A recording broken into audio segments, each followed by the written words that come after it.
And boom goes the dynamite. Happy Monday, everybody. Welcome into another edition of Daily Dive. I'm your host, Renee Washington. We've got plenty to get into today. Top stories. We've got a guest on the show. We've got our Daily Dive 3 stars of the weekend. And with that being said, I want to welcome in our producer, Mike Karvelis. Welcome to the show as we dive right into our top story presented by the Daily Dive store. Rhys Duch becomes the 12th player in NLL history to pass the 1,000 career point mark. Finished with 5 points this past weekend, a goal and 4 assists. Big part of the Mammoths' comeback win over the Roughnecks, as they also had in that night a very special ceremony raising their championship banner. We saw that on ESPNU, and it was a big game for the Mammoths and a big game for Rhys Duch. Mike, how fitting, let's just start here, that Rhys Duch comes back into the league, back into playing, and then becomes just one of 12 players to ever reach this milestone. What are your thoughts on it? I'd say he still got it. No, it was good for him. And I want to give a big shout out to Dylan Ward, who will not make our 3 stars of the week, but I believe he had 49 saves, which is pretty good as part of that comeback effort. So great job for him. Connor Robinson had like 5 goals of him like by himself. So really fun game all around. But shout out Rhys Duch. There's some heavy names on that list. Yeah. And that's good for him. That's awesome. That is awesome. And first of all, 49 and 50 seems to be our average number for saves in the NLL pretty consistently now, which is, I don't know if it's odd. It's interesting. And then also us continuing to coordinate. I had a green shirt on earlier as I was repping the Eagles and then swapped it out for a hoodie instead. And we are matching again, Mike. But not only are we matching in outfits, we're also always matching in thoughts, because Jeff Teat continues to be something that we've talked about before. We talked about Jeff Teat, and we've got more on Jeff Teat and the Teat family in the future. But right now, one of the big storylines has to be the fact that he was held to a career worst 2 points in the Riptide's loss to the Rock. The Riptide remain one of 4 winless teams in the NLL. They get knocked off by the Rock in a big game where the Rock outscored them 7-0 in the third quarter after just leading by 2 at the half to come away with a big 15-7 win over the New York Riptide. And aside from just the offensive prowess of the Rock, defensively holding Jeff Teat to just 2 points. As we know, he was voted best player across the NLL by his peers in LaxMag and just had 2 points. What are your thoughts on that? Yeah. Bad time to do it. Oh, geez. It's so hard to decipher this, because on one side, I know you're going to touch on the Hogananico and the Buffalo Bandits, but if you are that guy and they want you to be that guy, maybe it was like a growing up moment, because he was forcing a lot of shots late when the game was getting very out of reach, that Rock game, but can't happen. And I look at, like, he's got 6 goals in 3 games, which on the surface looks okay, but you have to be more than Chris Paul. Like, be a Steph Curry sometimes, dude. Let it fly and forget. I mean, listen, setting up his teammates is nice. I get it. But if you guys want to win, he has to be better. And he wasn't.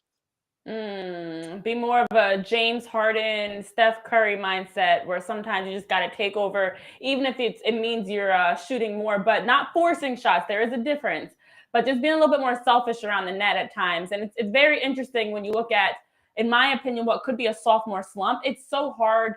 And I've been in that situation. When you come into, after having a tremendous first year, I remember my first year of college and broke all these records, you come into your second year and it's like, now the bar has been higher. The expectations there, the pressure's there. Teams are locking in on you even more on their scouting reports.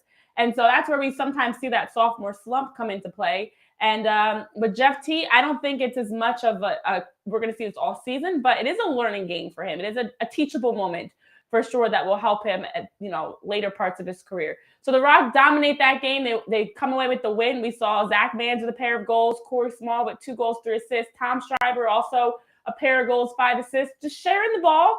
A lot of guys that finished with 2 goals on the game. And they continued their winning ways as they moved to 2-2 on the season. And as we mentioned, the Riptide, one of those 4 winless teams.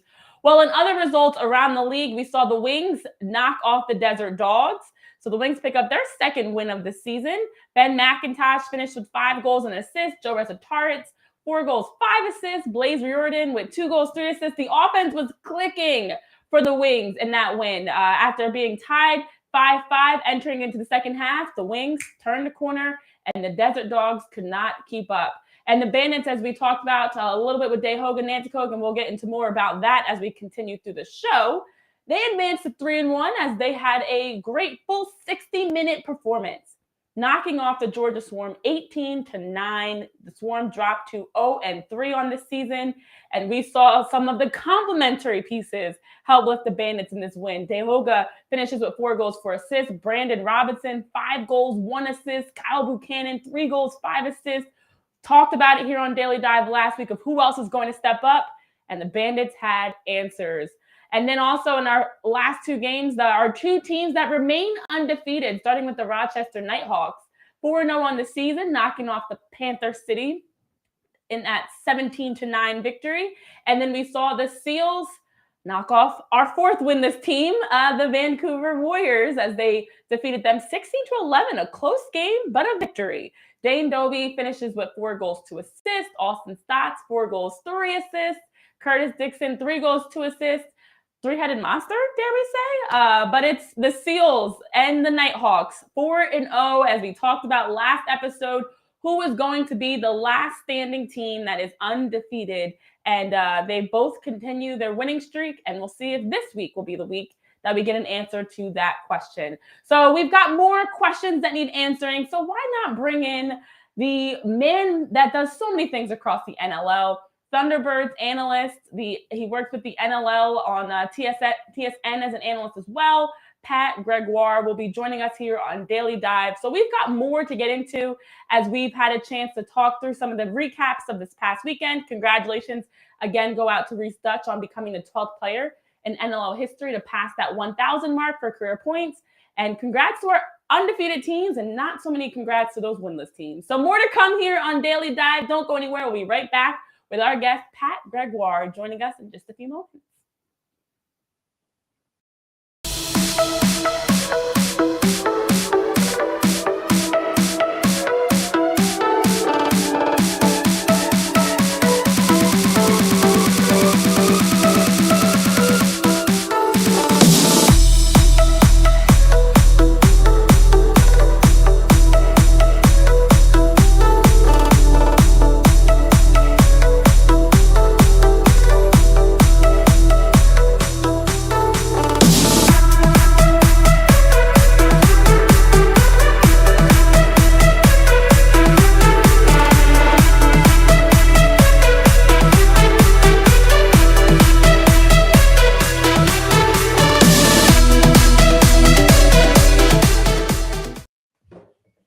Welcome back to Daily Dive. I'm your host, Renee Washington, and we've had a chance to recap the Week 6 action, and now we've got to bring in the man behind so much analysis across the league, Thunderbirds analyst. He works with the NLL on the TSN network as an analyst as well, Pat Gregoire. Welcome to the show. It's a pleasure to have you here. Oh, thanks for having me, guys. I'm excited to talk some lacrosse. And yeah, you had a lot to break down this weekend. I know in the first week after the calendar turned to 2023, a little bit lighter, but bam, we're right into things. It was an awesome week, including a pretty good game between Halifax and Albany. Yes, it was. And I agree with you. We kind of eased into the new year. And then this past week, we really saw a lot of great performances. We saw milestones. We saw championship banners raised. And we just saw a lot of excitement. And as you highlight in that Halifax game, a huge win over Albany, a game that could have gone either way. But in your opinion, what do you think was the difference for the Thunderbirds to overcome the Firewolves and walk away with that win?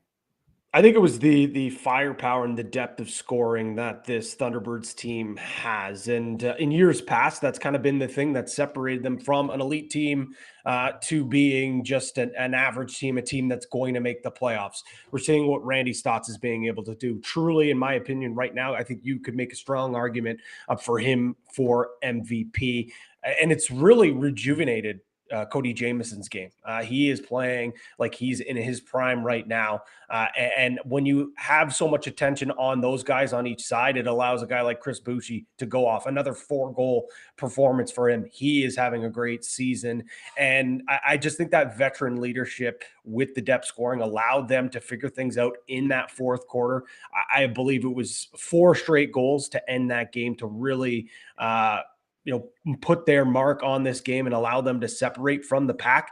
But let's be honest here. This Albany team, I know a lot of people, including myself, didn't really have high expectations for them this year, just with all the turnover they had on offense. But this is a team that's going to compete every single night. They might not win as many games as they would like to, but I think Glenn Clark and this coaching staff is going to have them competing every single game, and they're going to be a tough out. Absolutely. And when you talk about having veterans goal scorers that can, in those tight moments, find a way to put the ball in the back of the net, it does give your team that confidence. You talk about Cody Jamison and the way that Randy Stotts is playing, and awesome offensive veteran leadership, firepower, and consistency, which is big. But I agree with you. You definitely got to give credit to the way that we've seen Albany start off this season. So with that being said, the Thunderbirds are now 3-1. Their only loss on the road against Buffalo. More than 13 goals, I should say, in each of their 4 games has got to have the squad feeling good. You know, when you look at the way that they've offensively been able to get production from a lot of different players, talk to us a little bit more about on the offensive side as you talk about the heavy hitters, but even the depth, the way other guys are finding their moments to make a big play, whether it's getting assists, getting a goal, and just the way we're seeing just more depth around this roster. 100%. And that is the big thing, the separating factor that I think this team has.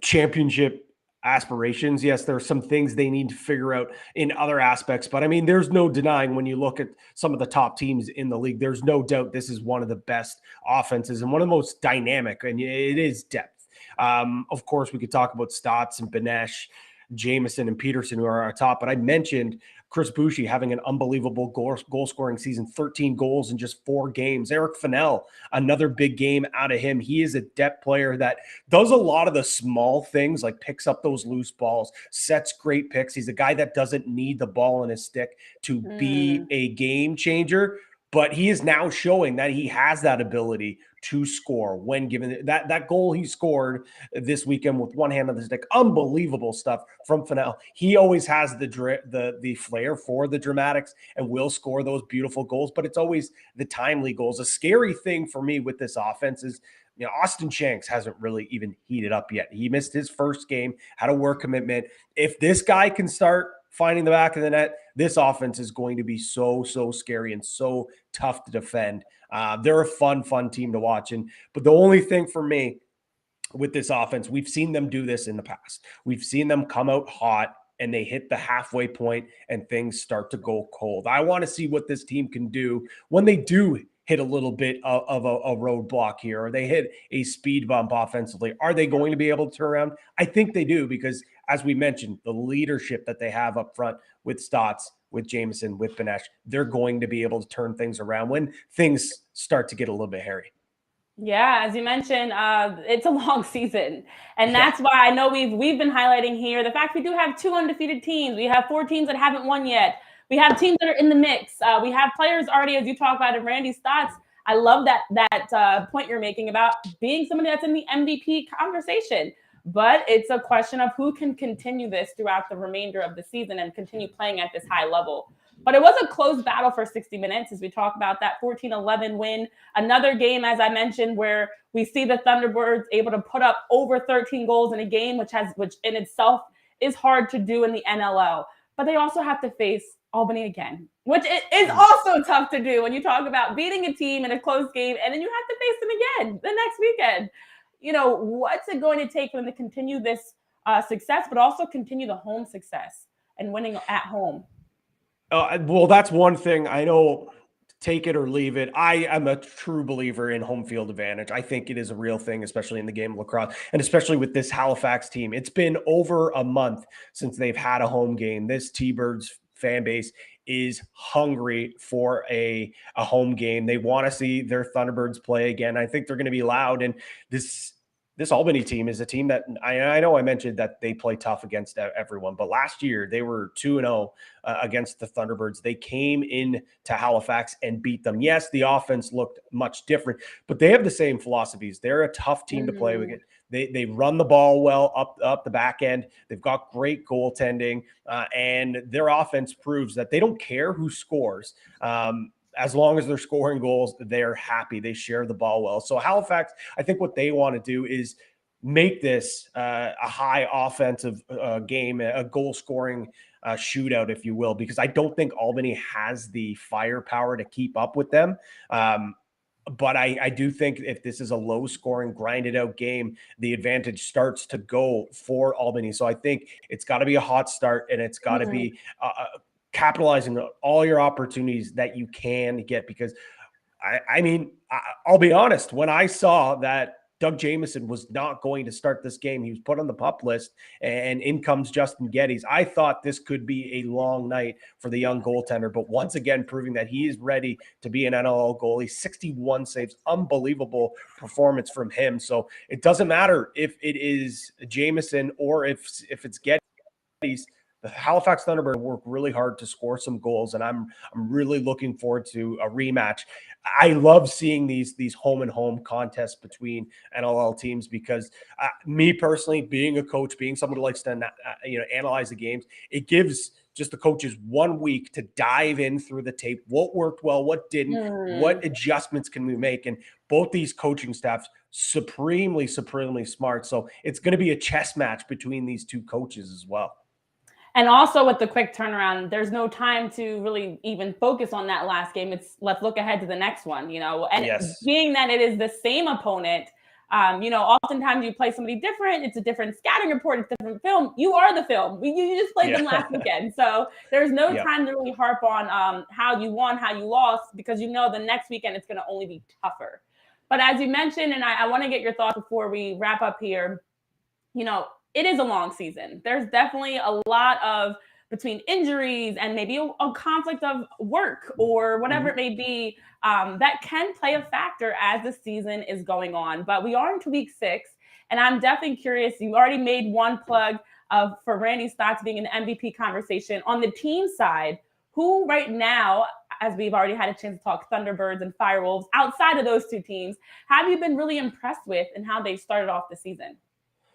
I mean, it's no doubt the Rochester Nighthawks starting out 4-0. Like we could not have predicted this. Again, a team that I had, I'll be totally honest, had lower on my power rankings coming into this season. I know the sports books all had them as the odds-on losers to like the longest shot to win the championship. Do I think they're a championship contending team? I don't know, but I think this team, it's not a fluke that they're 4-0. They compete hard. They've got a great offense. They were able to beat Panther City without Connor Fields in the lineup. So I think that this is not a fluke, that they are a top team in the East. I think they are going to make the playoffs. But this East conference is just so tough. There's so many great teams. I'd like to see what they do, when they do get into a stretch where it's maybe a 1 or 2 losing streak. What are they able to do? Can they bounce back? That's what I'm looking for. Ryland Hartley has been unbelievable in between the pipes. What happens if he doesn't have an off game? Do they have enough offense to pick their team up? Can the defense shut opponents down? So that's something that I'm obviously going to look for as well. But I think Saskatchewan Rush, another team, I know we didn't see them last week. They're a team that have been mightily impressive. I don't want to say they're back and the dynasty is going to start up again, but certainly they're a team that the defense looks unbelievable. Alex Bouquet has fit really nicely on the back end. And when you have guys like Mark Matthews and Robert Church, Ryan Keenan putting consistent numbers up each and every night, they're going to be a difficult out. I'm really pleased to see that Saskatchewan's back, because I'll be honest, it was weird not seeing them in the postseason last year. I mean, they are always year in, year out, a perennial championship contender. And to see them not in the playoffs, it felt weird. I think they'll be back in the playoffs, and I think they're going to be a really tough team to beat in the West.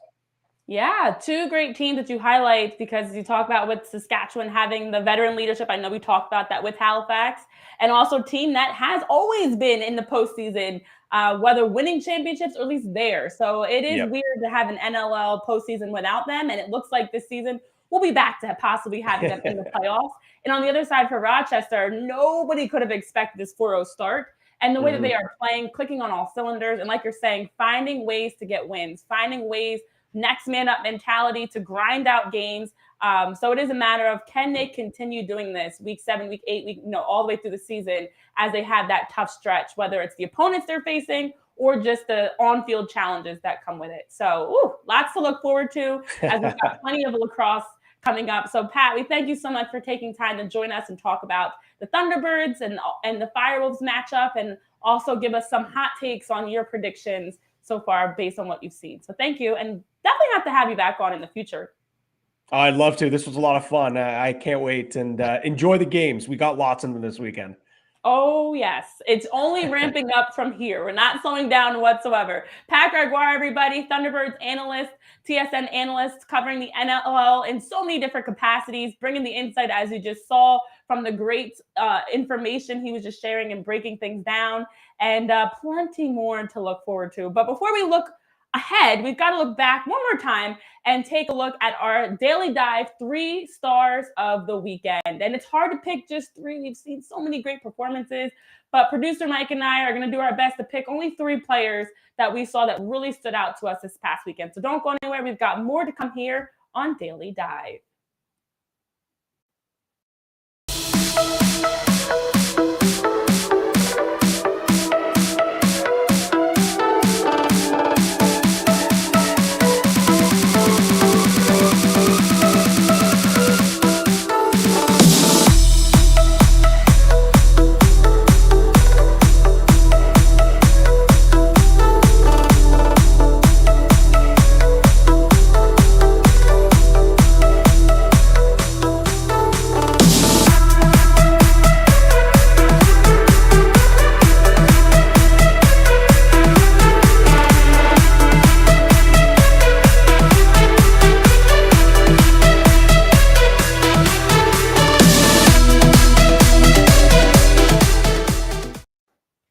Welcome back to Daily Dive here, live every Monday through Friday, 12 p.m. Eastern Time, bringing you lacrosse talk, NLL, and all things going on around lacrosse, even outside of the league. Well, we've had a chance to have Pat Gregoire join us, the analyst for the Thunderbirds and for TSN, to break down Halifax and Albany. We've talked about some of the results from week 6. We've talked about some of the great milestones accomplished and not so great performances from this past weekend. And now we've got to get into our Daily Dive 3 stars of the weekend. Welcoming back producer Mike as we attempt to pick just 3. It's very hard to do this every week, but got to start off this list. We highlighted him at the open of the show. Got to highlight him again. Rhys Duch becomes the just the 12th player across the NLL to pass that 1,000 career mark with his 5-point performance this past weekend. Got to give him a star for sure on the weekend because he came back into the league in a big way, making some big milestone moves, and also just doing a great job stepping into the mix for the Mammoths. So Rhys Duch, Mike, getting a star without a doubt. Yeah, Connor Robinson with 5 goals would like a piece of that. So would Dylan Ward's 49 saves, but it was a hard-fought game, and I think it seems like a milestone week. It seems like a feel-good week for some of these stars, but no, shout out to Rhys Duch. I think that definitely deserved it.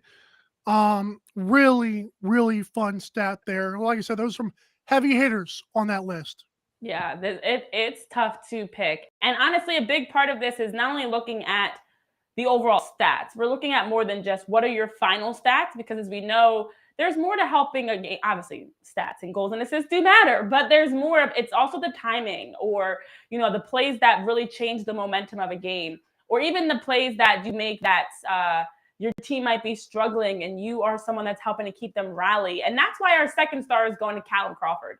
His second goal especially just came at a time very late, an ugly loss for the team, but really just kind of set the precedent moving forward that this team is going to continue fighting. They're going to continue battling to the end, and that regardless of what the scoreboard may say, they're gonna try their best to play all the way through. So we're going to hand out our second star to Callum Crawford for a different reason, for just a gutsy play in a not a great team performance or result, but still late in the game, finding a way to help his team get on the scoreboard.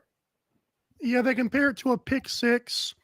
At the end of that play, he just jumped the passing lane, took it all the way into his patented jump and twist, and they needed it because they were already down by 10, I believe, at that point. So it was nice that he stepped up and did that. Like, he was fired up for it. Might have been anger too from just a rough performance, but I believe it was his second goal. So he was, shout out to Callum Crawford. Great story. He's one of the guys with 1,000 points, by the way, which is pretty cool. That is correct. He's also in that that 12, I should say. Yeah, I mean, look, as a competitor, it's tough when the game gets later and later and the scoreboard is just showing your chances of a comeback are not really possible. Like, you can be realistic and say down 10, it's hard to come back. Not impossible, but hard to do. So when you see a player that's still playing as if it's 0-0, you know, that goes a long way beyond just that game of just setting the precedent for your team moving forward, that you're going to be, you know, a team that battles all the way through. Well, we've talked about him before, and we've got to give him a star. It's not the number one ranking spot on Lax Mag, but it is a Daily Dive star of the weekend. Daehoga Nanticoke, one of the many bandits that stepped up this past weekend. And you definitely, Mike, last week we're talking about who else is going to step up? Who else for the Bandits, aside from Dane Smith and Josh Byrne, is going to step up and help them offensively? And Daehoga was one of a few different Bandits that did that, but also could be a sign that we have a big three forming in Buffalo, as he finished with 4 goals, 4 assists, and has been tremendous in the start to the season with 12 goals so far this season. Yeah, he I think he did see the Lax Mag. He had to have, because after seeing Jeff T prop up there and just take the reins as the number one player, like, I'm a second-year player too, guys. Like, but he got all the benefit of the doubt over there. Maybe it helps that you're on a winning team, that he wasn't voted so well, but he's such an assassin. Like, he's always looking to score, always looking to, like, make that play, always fired up. And he went on a podcast, and they even mentioned it on the broadcast as well. Like, he grew up a fan of the Bandits. Like, he loves the Bandits. He grew up as, like, with has a John Tavares jersey hanging up. It's still, I believe it's signed. So he loves being a part of that team. And as I think Dane Smith is 30, Josh Byrne's 28. As they start to age, it's great to have Daehoga just take over this reign, because he's incredible. So funny to me when we talk in sports about 28 and 30 being aging, but it is. As a 30-year-old, I can say it's hard once you get to this age when you're playing at a high level professionally. But Daehoga is the next generation. He's Buffalo Bandits through and through. He's grown up, as you talk about, watching them, following them, a fan of them, and talking about that John Tavares jersey. But it does leave you to wonder, and we'll talk about this more in future episodes, if he's on a different team with these same results and stats, is he higher up in the conversation? Is there more respect on his name? Is he getting these stats on a different team? That's a question in itself.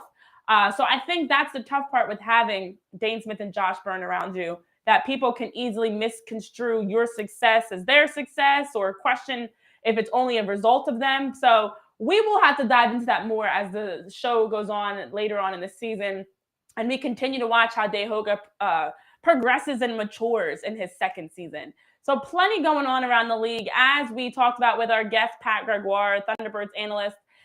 We're trending in the right direction, and we're not slowing down. Week 7's got more craziness, exciting matchups, and lots of games coming your way in the NLL. So thank you so much for tuning in to another edition of Daily Dive. As always, we're bringing you live lacrosse talk Monday through Friday, 12 p.m. Eastern time.